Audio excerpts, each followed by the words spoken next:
boy. Okay, so this is gonna be a tough video, but it's just that time that you come clean with everybody because reality is, guys, I've been Stacy and I've been lying to you guys for a while, mostly me, and I'm gonna tell you the backstory.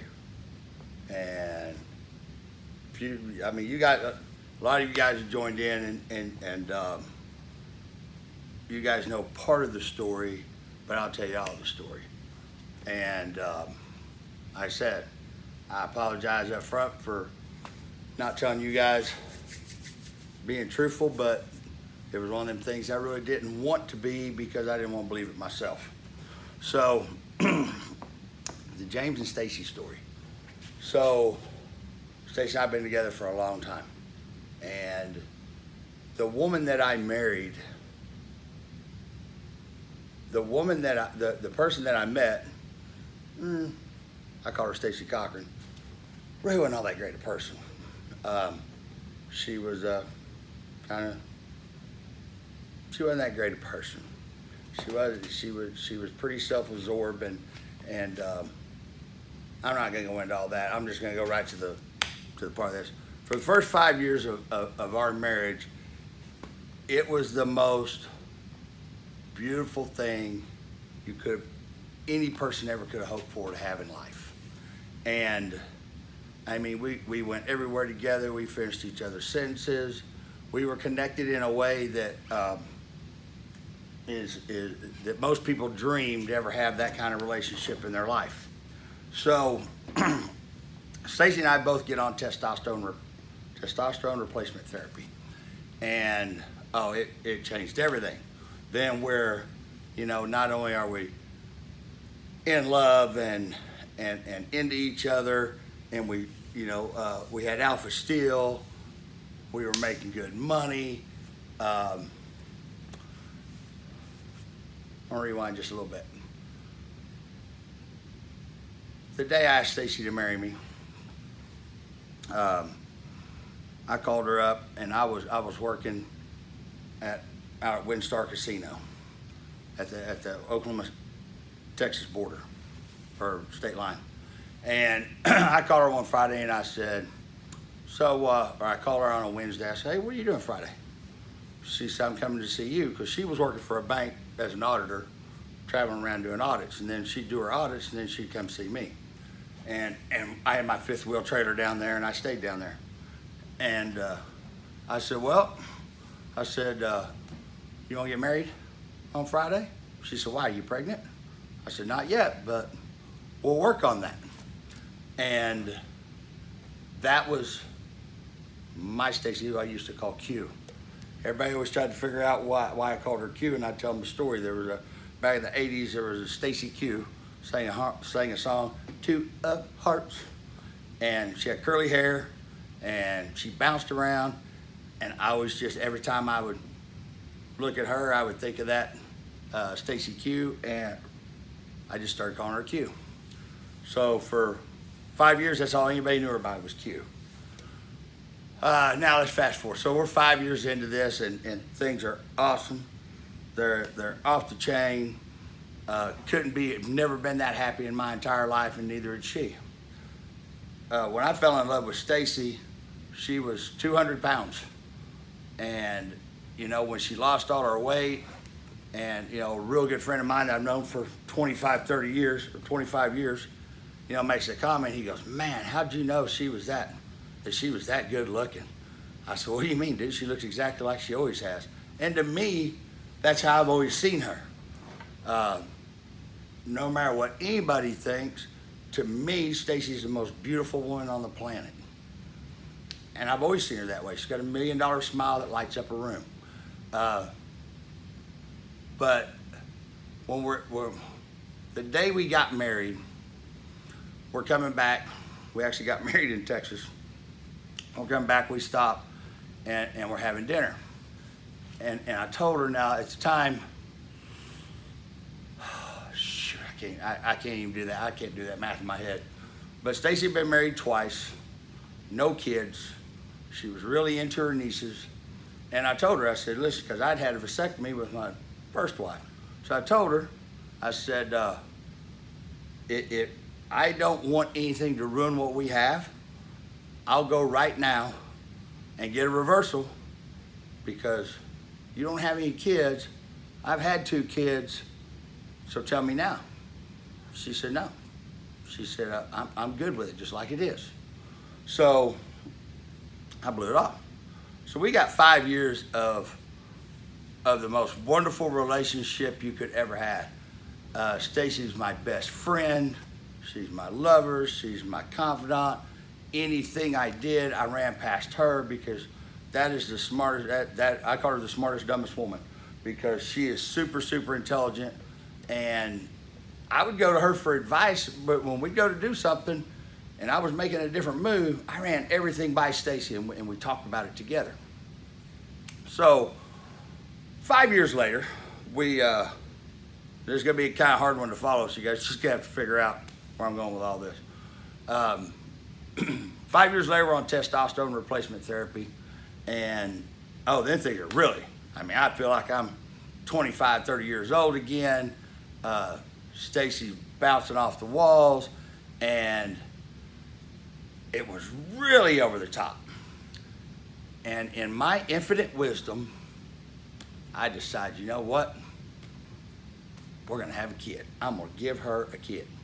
Because I'd give her anything financially she wanted, but she never wanted anything but me. And I thought, it'll be great.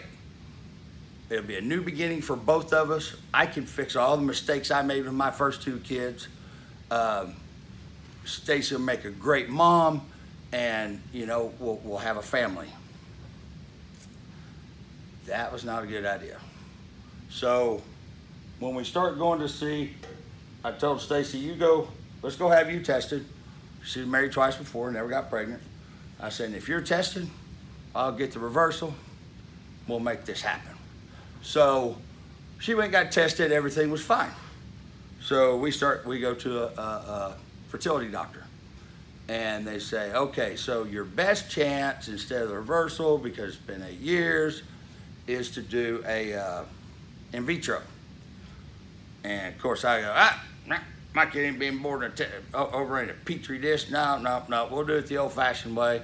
Let's do the reversal.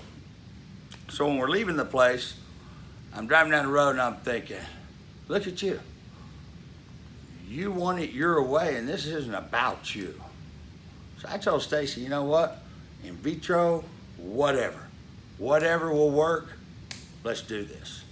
So we start going to see one of the best fertility doctors in supposedly in the United States. We're driving to Houston, going down to Houston and having a test done. And I had to drop my testosterone, which I'd been on for a couple years then. And when I dropped my testosterone, when you get on testosterone, and I'm not talking about testosterone as in get big at the gym, just enough to balance your testosterone and put it back where you were when you were younger.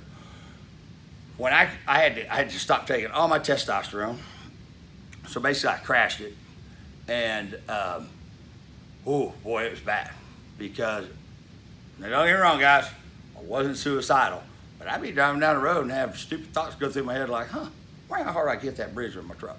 Wasn't thinking about dying, that's just stupid random thoughts, because everything went in the tank. Energy level, thought, being able to stay focused. But you know what? There's a goal at the end. I'm keeping my eye on the prize. And for the next 6 to 9 months, every 6 weeks, we would go back down there, we get tested. They say, oh no, it's not ready, you're white, your T cells aren't up, blah, blah, blah, blah, blah, blah. And Stacy asked me, she said, hey, so is there anything that he can take to help boost this? They said, no, it's just got to come back naturally. So we went through this for like 6 or 9 months, guys, at $80,000, and it was killing us. And we're driving back one day, and I told Stacy, she's bummed out, and I'm bummed out, and I said, what do you want to do? And she said, I don't want to live my life 6 weeks at a time. I said, well, Stacy, I will ride this thing till the wheels fall off. Tell me what you want to do. She said, I say we go get a dog. Done. So we dropped all that and went and got a Cocker Spaniel. And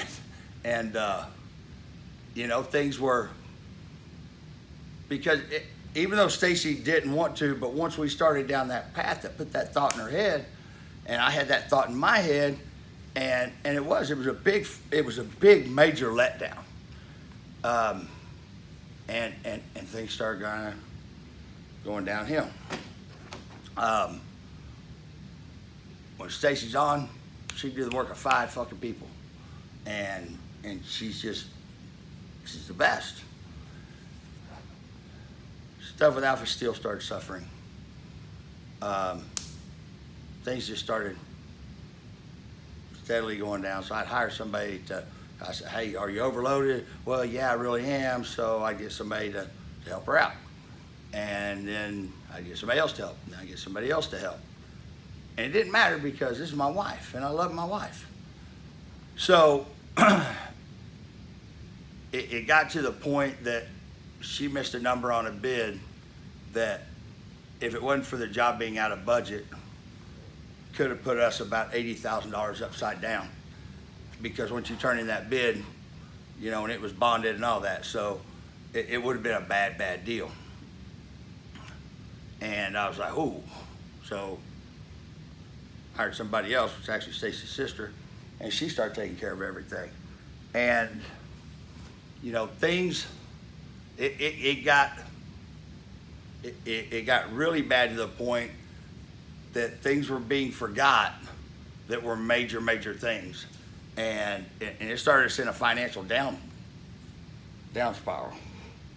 So then I had to recover from it. When you go down, it takes a long time to come back up. So of course that put a strain on the relationship, not because she made some mistakes and it wasn't a good deal, but it was the fact that still had money, but didn't have the money to, because we just, Monday through Friday work, and, you know, we'd go anywhere we wanted to go and all that. Well, you know, I had to start buckling down a little bit more. And then I started Dirt Road Customs, and, you know, we were trying to build back up financially. So I started coming up out of that hole, but right in the middle of all that, you know, that went down, and about a year later, Brantley comes into our life. And I'm like, this is going to be incredible, because if you guys look at Brantley, if Stacy and I could have had a child, he looked just like Brantley. And I thought, you know what, this was meant to be. And we've had Brantley since he's 4 months old. So, and it was, everything's going to be right in the world. I was wrong. So the thing is, I was Stacy's 100% focus in life. Always have been, and always will be. So when Brantley was a baby, you know, I told her, I said, listen, I said, you can't let him get on top of you. You can't let him run you. You gotta, you know, you're the adult. And about the time he was 2 years old, he basically figured out he'd get away with anything because she wouldn't correct him. And here we go. And, you know, guys, I want you to understand that things go through your head that probably shouldn't, because you want, basically Stacy got jealous of Brantley.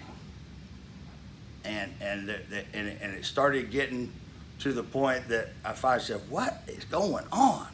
She said, well, you know, I loved our life before, and the way we could go do what we wanted to do, and, you know, now we can't. And I said, hey, you know, this happens. Life happens. Let's enjoy this, because it can be enjoyable. And do not get me wrong, Stacy loves Brantley, and Brantley loves Stacy. But when he figured out he could fucking get on top of her, and she in the back of her head had a little bit of animosity because she didn't have her perfect life like it was. Now she's a, you know, housewife, house mom, whatever you want to call it. and started a battle between those two. And that battle has raged on for the last 4 years. And it has beat me down. It has destroyed me emotionally watching them two go at it. And now Brantley don't do this stuff in front of me. He does it when it's just him and Stacy, or unless I sneak around the corner and hear it. But she does the same stuff to him. They pick at each other. You know, Stacy gets in one of her moods, and then Brantley, when she's in a mood, then he's in a mood. And I come home, and I hear these two going at it all the time. And I said, listen, you know, you're the adult. Make your mind this, that, blah, blah, blah, blah, blah, blah. But every day was a battle. And it has been, man, for the last 4 years. So, of course, in this time, with Brantley and all that, I kept telling Stacy, listen, if you can't be my wife, then I'm gonna file for divorce. And I did. I went through 2 years of trying to get things to go right and couldn't make it right, and we got a divorce. And I thought, you know, to me, a piece of paper doesn't make a marriage. I've always said that. Stacy was the first one to ever have that piece of paper on me. But I know how much that date and everything and how important that marriage was. And I kept thinking, you know, she was gonna pull out of it. And the day we were in the judge's chambers, and he reads everything off, and she agrees and I agree, and all of a sudden she's sitting over there in a chair. She went, oh. I'm like, are you kidding me? You're just now realizing that this is happening. This is going down. And you know, guys, I thought it would pick things back up, but it didn't. And it's just like it's a cycle that just kept going and kept going and kept going. So not too long ago, you guys remember when I asked Stacy to remarry me, and because I'm sitting in a McDonald's parking lot, and that's all I kept telling her. I just want my cue back. I want my cue back. And she said, well, you know, I'm trying. I said, yeah, but you know, what do we got to do? Tell me what we got to do. I'll do whatever it takes to get my wife back. And I'm sitting in a McDonald's a McDonald's drive-through about 3 o'clock in the morning. I thought, hold on, stupid. You got to put it back for it to be back. So I came home. Because believe it or not, guys, I'm a hopeless romantic. I know that's tough to get your head wrapped around, but I truly am. And Stacy's not. But I told her, I said, listen, and this was the magic date which everything in Stacy's life revolves around, 0208. 020808 was when we got married. So on 0208 of 2021, 21. Yes, past February. I call Robin Roberts, and we throw together quick, fast wedding at my house, or at our house. And I put on a suit, which she asked me, she said, what are you gonna wear? I said, I'm gonna give me some nice jeans. And she goes, oh, okay. Well, she had a beautiful dress, and it was a very, very magical day. And I thought, this is going down the path we need to be on. This is gonna work. Put it back like it was, and everything will be like it was. I wasn't quite right about that, guys, to be honest. Here's the thing. Don't get me wrong. Stacy on her worst day is better than 85% of the women out there, in my opinion. But when you've had somebody and had a relationship like that, that you always want that back. So I had to come to terms of an acceptable level. Here's the thing, everybody, even very, very few people see any side of Stacy but the one you guys see. I absolutely refuse to let anybody see that, because that's my wife. And I don't want anybody to say anything bad. Nobody. You guys see how defensive I get about her. Truth of the matter is, there's a whole bunch of times I lied to you guys that Stacy just wasn't getting orders out. I hired somebody to do it. I was making excuses, and I told her, listen, this is, we're doing this together, and it's not us together. So I've never let Stacy be seen in a bad light. Now every once in a while, it would pop out and it shocked people around us, but for the most part, she's really good about keeping stuff in check when other people are around. I, on the other hand, am not. If there's a problem, I don't, guys, I'm not fake. I can't fake. Well, I mean, I've done a pretty good job so far, but in reality, I can't. If it's a bad day and Stacy in one of her moods and all that shit, it puts me in a mood, and I don't hide it. I don't hide it well. So a lot of times I end up looking like an asshole. But and I told her not too long ago, I said, listen, I'm tired of, I cover you 9 ways from Sunday because I don't want nobody to see or think anything negative or say anything negative or have a negative thought when it comes to my wife. And but I told her, I said, you know, I've done everything. When I put that ring back on her finger, I told her, listen, I have done everything I know to do to put us back where we were, because that's all she talks about. I just want it to be back like it was. And I told her, I said, you realize it'll never be back exactly like it was because we have Brantley. Things have changed in our life. That was a big thing with the show. It wasn't that Stacy hated the show. She hated the fact that anything that takes any of my time from her, she don't like. So recently, I come through the door and I hear her and Brantley, and I mean, they're just being fucking mean to each other, and it broke my heart. I'm listening to the way he's talking to her. I'm listening to the way she's talking to him. And I'm like, are you shitting me? And I blew up, guys. I blew a gasket at both of them. I was screaming at both of them. I can't believe you guys want to treat each other this way. And I mean, I just blew up. I said, I'm done. I'm done with this.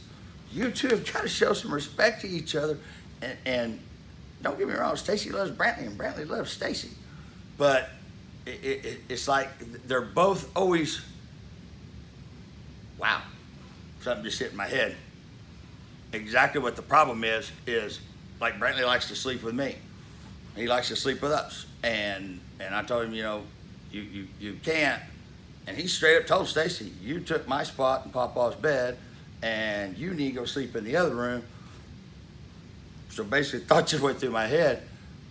They're both being assholes to each other, but it's both of them because Brantley don't want Stacy to have any more of my time. And Stacy don't want Brantley to have any of my time. So I love my wife, but that's my son. And at the end of the day, we didn't choose where we ended up. He didn't choose where he ended up. And I've told Stacy a dozen times, don't push this to the point. Don't ever make me choose because you won't like the decision. And that's not the end of the story, but when I'm trying to talk to you guys, I realize that's the problem with both of them.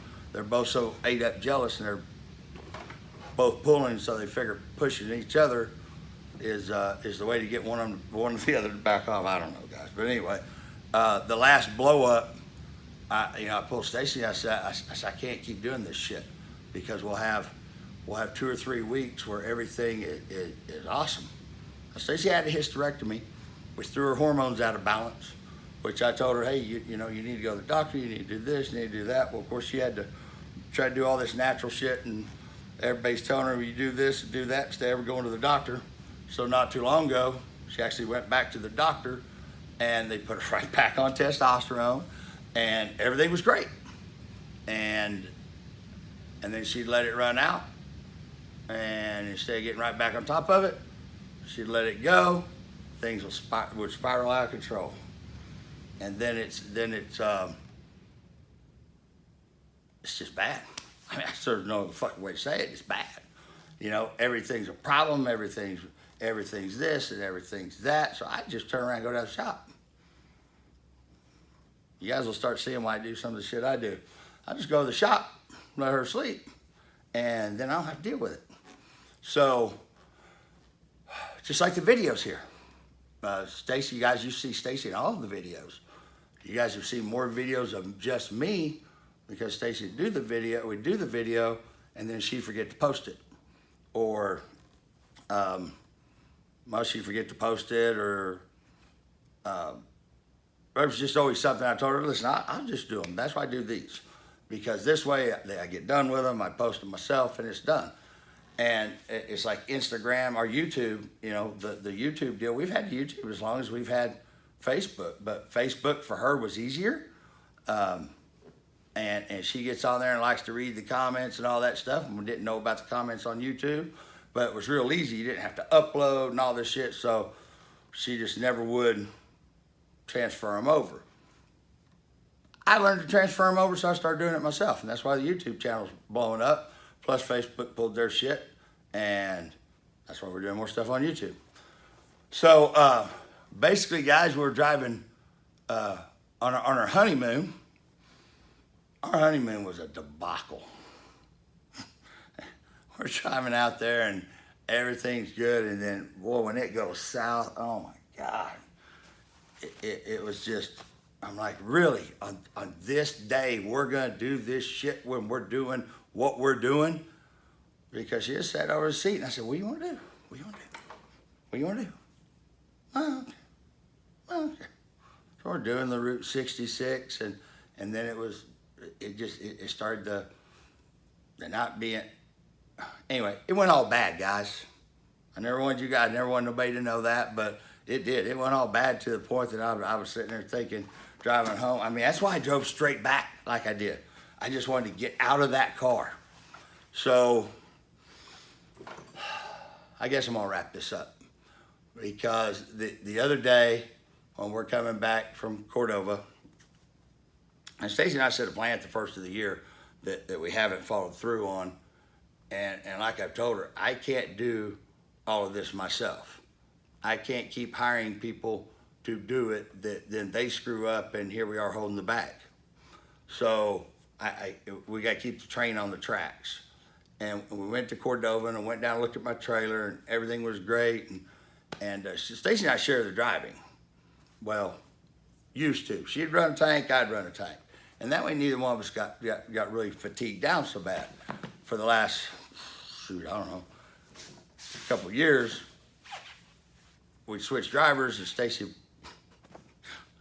I filled up, give her tank, and we were riding down the road, and she'd get about an hour into it. I'd wake up and be like, why did we stop? Stacy pulled over to the rest area. I said, what are you doing? And I said, you know we got to get up here. And she said, oh, I'm just so tired, and blah, blah, blah. And I'd be like, all right. So then I fire the motorhome up, and I go back to driving. Well, this time I told her, I said, listen, doing this 2,500 miles, I cannot do it by myself and still be able to work on Monday. So I drove from Douglas, Georgia to Birmingham, and I whistled for her because that motorhome's loud. You guys have heard how loud it is. And she's back there laying down. I whistled for her, and I said, she goes, yes, baby. I said, hey, I said, my eyes are burning. I said, you got to take over. And she goes back, and she comes back, and she's stomping down through there. And I'm like, oh, fuck, here we go. And she jumped over in that passenger seat, flopped down. And I said, what is the matter? I said, you ready to roll? And she goes, yes, baby, I'm ready. I said, really? Seriously? Are we gonna do this? She goes, what? I'm ready to drive. Pull over. Let me drive. And you know what, guys? I decided right there, I'm done. I can't do this. I can't live my life, you know, have 2 or 3 good weeks and then 5 or 6 bad weeks. And I said, you know what? And I told her not too long ago, I said, listen, if this is gonna keep going, I said, I'm gonna pull a plug on this deal. I can't live my life 3 weeks at a time, not knowing what kind of mood you're gonna be in. Is it gonna be good today? Is it gonna be bad today? I don't come home, I stay out working. I go to the shop. I try to avoid, anything that's going to be bad. And I just pulled over, guys. I pulled over and I said, gather your stuff up. She said, what? I said, gather up all your stuff.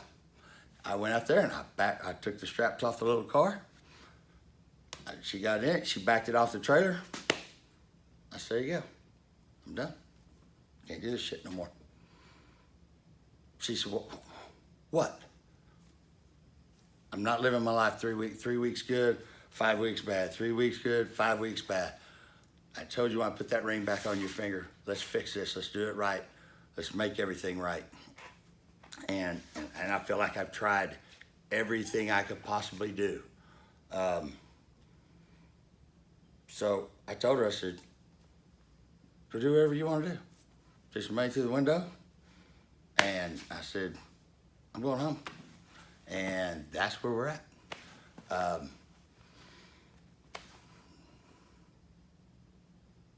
That's just it.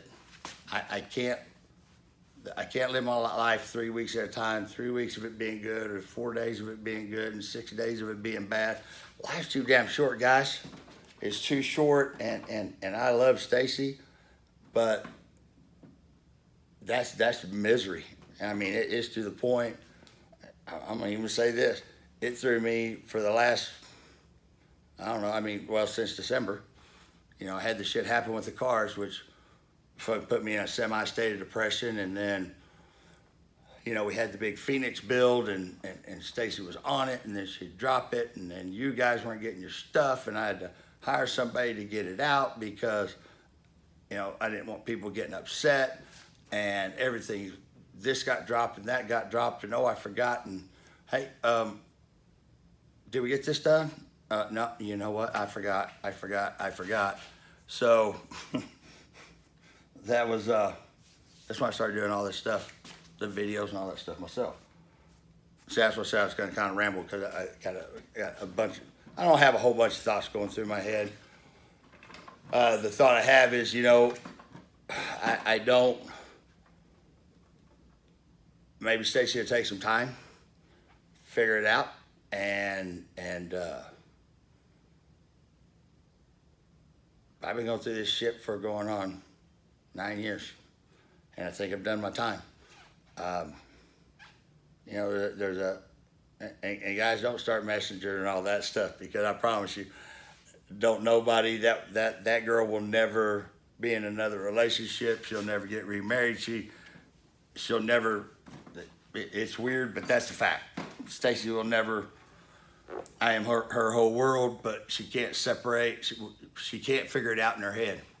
So that's where we are, guys.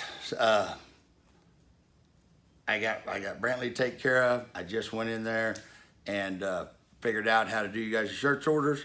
So I'll have them all boxed up. I printed everybody's deal off. I will get all them in the mail to you guys tomorrow, because I don't like you guys waiting. So I didn't get home till 11 o'clock Tuesday morning. I guess we're into Wednesday now. So I had about 2 hours sleep, and I thought, oh shit, she was telling me people were ordering shirts. So I just went in and printed all those. I guess you guys' shirts all boxed up, and I'll get them out. So that's just where it is.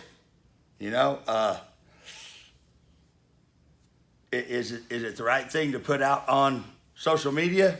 I don't know. At the end of the day, you guys have seen me through the good times and the bad times, and the biggest thing is the fact that I basically lied, and that's 8 on me and 8 on me and 8 on me. When I say that, Stacy, you want me to turn the camera? It's not because she don't have makeup on. It's because she got a scowl on her face, and I keep threatening to turn the camera around. But I don't know what's going to happen. I know what's going to happen with me. I got Brantley to deal with, and that boy is you guys know he's my whole world. I gotta get him. I gotta do his homeschooling and all that stuff. And I'm still probably more focused on going racing now, because one of the things I was dreading was the traveling and the down times and the being right there together where I couldn't run. I couldn't get away till that shit settled down, or Basically, that's it. I couldn't get away. It's not like now where something, I walk through the door and it's just, hey, I'm gonna run down the shop real quick, whoop, and I go. So I'm gonna put some more focus into the car, but see, guys, I still gotta work. That's the reason I went back out in the field for a multitude of reasons, but the biggest reason was, you know, to try to give space to everybody to maybe get those two to work shit out. It didn't work. But anyway, so there you have it, guys. I don't know where it goes from here. I know where I got to go from here.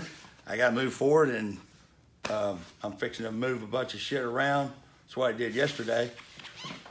Got shit, because I'm going to bring Red Reaper over here, turn the 4-post sideways, and that way I have the entire shop just to work on that car. So I got to get on the crane this morning and hang some bar joists. But I'm going to get those joists hung. And then my night job will be getting Red Reaper ready. And trying to make this race and get this thing dialed in so I can go back to racing, and you know, I think that'd be a good thing for me. I think it'd be a real good thing. I don't have to listen to anybody being upset about any of it. I can just go race. Me and Brantley can go and we can have fun and we can race. I am gonna have to find me a t-shirt person because it's hard to sell shirts. I don't and sign autographs. But I'll figure it out, I promise you. All right, guys. Probably not what any of you is expecting, for damn sure. But there's the real deal, the real story. And we'll just have to play this shit one day, take it one day at a time. And it is what it is. I'm out.